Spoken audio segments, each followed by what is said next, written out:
नमस्कार मंडळी, मी तुमचा लाडका मित्र वरद विजय चव्हाण आणि मी तुम्हा सर्वांचं माझ्या युट्यूब चॅनलमध्ये स्वागत करत आहे. म्हणजे 1991ला आला होता एक सिनेमा रिलीज झाला होता, ज्या सिनेमाचं नाव होतं माहेरची साडी. माहेरच्या साडीनी काय धुमाकूळ घातलं होतं बॉक्स ऑफिसवर तेव्हा, हे तर आता आय थिंक प्रत्येक महाराष्ट्रीयनला माहितीच आहे.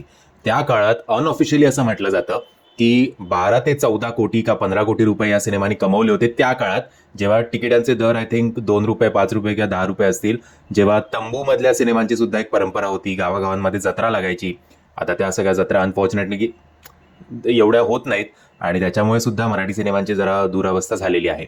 असो, सो 1991ला जो मूवी रिलीज झाला होता त्याचे निर्माते, त्याचे डिरेक्टर विजय कोंडके सर 33-34 वर्षानंतर पुन्हा एकदा कमबॅक करत आहेत आणि आपल्यासमोर नवीन सिनेमा घेऊन येत आहेत, ज्या सिनेमाचं नाव आहे लेक असावी तर अशी.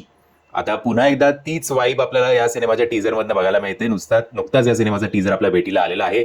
या सिनेमामध्ये प्रमुख भूमिकेत आपल्याला गार्गी दातार दिसणार आहेत, तर ओंकार भोजने, यतीन कारेकर, शुभांगी गोखले, कमलेश सावंत, सुरेखा कुडची, अभिजित चव्हाण, नयना आपटे, सविता मालपेकर आणि प्रीतम भंडारी ही एवढी मोठी भली स्टारकास्ट आहे. बरं, जेव्हा टीझरमध्ये लेक असावी तर ही अशी, तर अशी माफ करा, हे जेव्हा टायटल ट्रॅक आपल्याला आपल्या कानावर पडतं तेव्हा सुद्धा आपल्याला माहेरच्या साडीचेच वाईब्स येतात.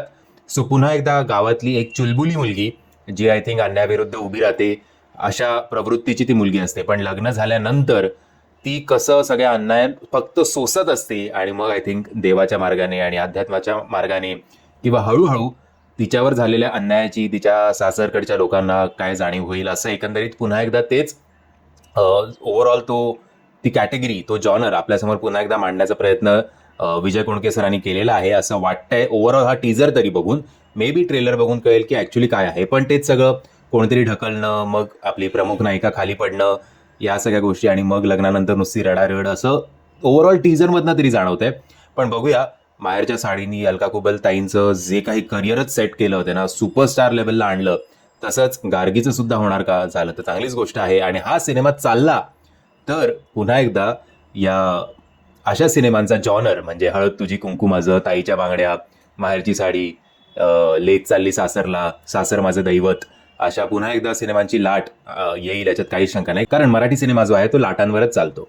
असो, सो तुम्ही जर हा टीझर बघितला नसेल तर त्याची लिंक तुम्हाला खाली डिस्क्रिप्शन बॉक्समध्ये देतोय. म्हणजे अशा जॉनरचे सिनेमे आता 2024 साली बघण्यासाठी तुम्ही किती एक्साइटेड आहात हे कमेंटच्या माध्यमातून कळवा. आणि जर तुम्हाला हा व्हिडिओ आवडला असेल तर प्लीज या व्हिडिओला लाईक, शेअर आणि चॅनलला सबस्क्राईब करायला विसरू नका. जय हिंद, जय महाराष्ट्र.